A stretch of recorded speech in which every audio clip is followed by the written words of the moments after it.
Hi everyone, welcome back to another Reddit cheating story. Before we start, please hit the subscribe button and notification bell if you love to watch more cheating stories. Want to learn how to get back your ex?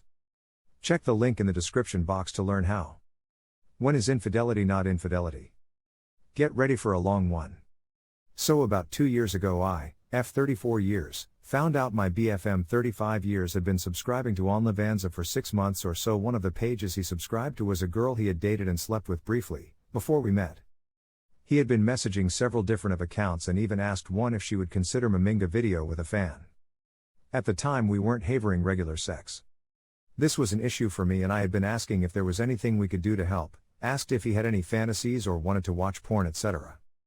He just kept saying he was tired, there was no issue and he wasn't into porn. He was pretty vanilla on the bedroom front, so I kind of bought this story.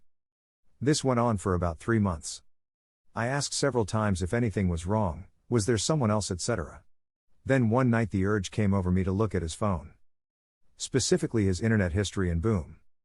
There it was, his OnlyFans account with all his subscriptions and DMs. I thought I was going to faint. I looked at myself in the bathroom and he asked if I had been looking at his phone. He obviously had unlocked it and was the first thing that appeared. We had a discussion and I asked to see his phone again and go through everything and he refused. He made a disclosure about childhood trauma and blamed this, saying he didn't know what was going on. I was hurt. Confused. Furious. Nitnky had he been cheating as far as I was concerned. He had lied and lied about it and had at times borrowed small amounts of money from me because his salary isn't great, but yet was spending money on this. His key line costs, he didn't think about what he was doing, and for a good while he said he didn't see it as cheating. Q1. Is it cheating? I consider it infidelity as he lied about it, kept it a secret, and hello, he previously slept with one of the girls he was subscribed to and was messaging her. So anyhow, we worked things out and he said he would go for counseling to deal with childhood trauma and then we would go for couples counseling. He did a few sessions but never really committed, and the couples counseling was put on hold until he sorted his stuff out. He said he couldn't do both. He needed to focus on his stuff first. In the meantime, we bought a house. Things were improving and I was beginning to trust him again, and it was a now or never moment. It initially felt great. Until last summer, a little over a year after I last confronted him, I discovered he was secretly watching porn. Again, intimacy had faded and I felt he was just not being upfront about things, so I started asking if there was anything going on. Eventually, after a few weeks, he admitted he was watching porn but not via OnlyFans. Oh. That's fine, but I wish you would have told me. We could have watched together maybe? But no, it wasn't just porn. He was also visiting his ex's Twitter and other online accounts to look at her pics. These pages promote her of account, so the posts are very sexy, but still he wasn't visiting her of account. In his mind this was a great thing, he had stayed away from of like he said he would. So what's my problem? At least that's what it felt like his attitude was. I lost it. I just gave up inside. I can't bear the lying. I hate that I've to almost force the truth out of him over a prolonged period. It's so emotionally draining. Typically then he will bring up the childhood trauma and I'm forced to put my feelings on hold cause he can't deal with anything else. He has also said he was feeling suicidal, or at least thinking about it a lot. So I said fine. I told him, you get your counseling and we will then reassess, maybe do couples counseling. So for the last 4 months or so, he did get counseling for himself. I've no idea how it went really. He doesn't share that with me.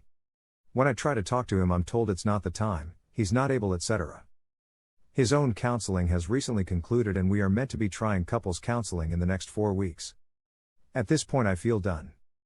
If we didn't have a house together I would have left him, I think. My self-confidence has taken a serious dive as a result of his actions and I probably need my own counseling, but I've been so busy with my job and the house renovations I haven't had time to book therapy for me. I think I'm also afraid that if I stop to think about it all I will fall apart. I can't afford that right now. I love this guy. I saw a future together and I feel like he has ripped my heart out and stomped all over it. Twice. I feel like I can't believe him and he knows it. I think he is still visiting her sites, etc. I don't know for sure. He also has some health issues, hernia or something similar, so there's no intimacy. It is really hard for me. We have a good friendship. Like we cohabit successfully, probably because we don't have meaningful conversations anymore. But then when we have to go to something as a couple, I am just filled with hurt and rage and jealousy, and it's awful. I know I'm not perfect, but before the first betrayal, I was loving and caring, and I was adventurous in the bedroom. I was the one that felt like it wasn't frequent enough or was frustrated by how vanilla he was.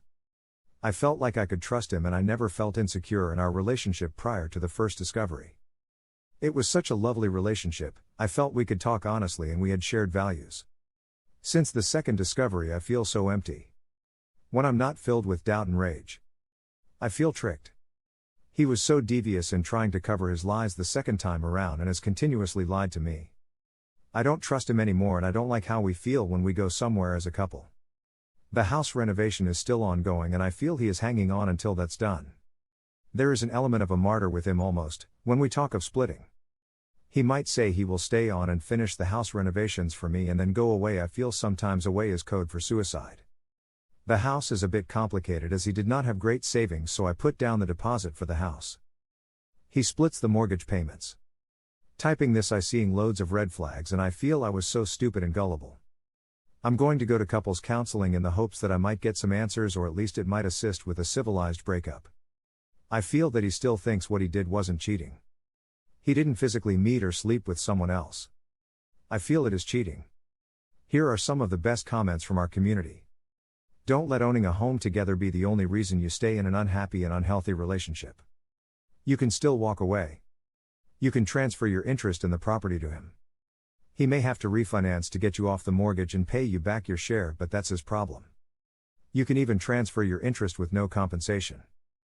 Just make sure your name comes off the mortgage. You can also sell the house. Or, he can transfer his interest to you and you can get a roommate to help cover the mortgage. You have options. Being unhappy doesn't have to be one of them. Sharing intimacy outside your relationship without your partner's consent or knowledge is infidelity. Clearly, he has no real interest to change. He went to therapy to make you happy, not to change himself. He wears his childhood trauma as a crutch rather than getting the help he needs. It's up to you to invest further in this failed relationship, or it's time to admit you made a bad investment and take the steps to separate out from it. He won't get better. He doesn't want to. Which means subsequently you won't get better while still with him. Besides all the constant lies, creeping his ex, of account, etc. There is this. He did get counseling for himself. I've no idea how it went really. He doesn't share that with me. Do you really want to stay with someone like this? If you don't have communication on something as important as this, then you have nothing. Don't let owning a home get in the way of your true happiness. Leave him. You deserve so much better. Not sure that I would fixate on defining this as infidelity or not. Infidelity, regardless of how one chooses to define it, is a type of betrayal. I assure you, based on your writing, that there is certainly a lot of betrayal going on.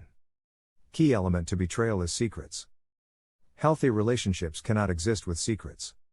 Secrets are intentionally hiding, and in a relationship, secrets are the result of doing things that the partner will likely not approve of. As a side note, lot of discussion on posts between the differentiating secrecy from privacy. You don't know how the therapy went for sure, but I can tell you that he is not done needing therapy.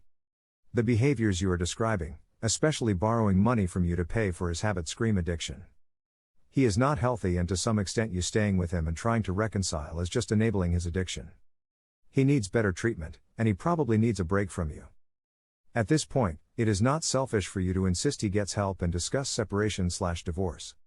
Whether or not this fits some definition of infidelity is kind of besides the point, but yeah, I think most people would say this is a type of infidelity, especially if he is hiding it from you and your intimate life is suffering. Granted, I can think of much worse infidelity. Someone, I forget who, described infidelity as doing something behind your partner's back that you wouldn't do to their front.